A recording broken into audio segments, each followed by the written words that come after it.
If you want to be able to grade questions like this quickly, I have a tip for you. You'll want to navigate to your view work mode, and then you'll want to, instead of clicking view all slides, you want to click just the slide you're trying to grade quickly. In my case, slide 5. Then you can see all the students' work for one page at once. I like to choose the filter hide students who haven't started this assignment because there's nothing to grade there. So this makes it faster to see just students who have attempted the assignment. It just hides them. You can show them all, or you can change the filters as well. So from here, you can click on each person's slide, you can grade it, and then navigate back, and it takes you right back to where you were before. And you can grade them all quickly.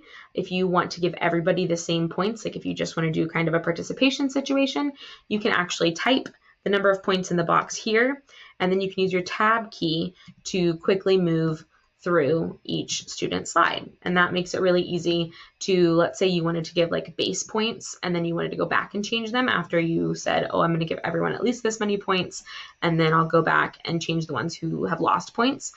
Navigating to view one slide at a time in view work mode will allow you to do that quickly.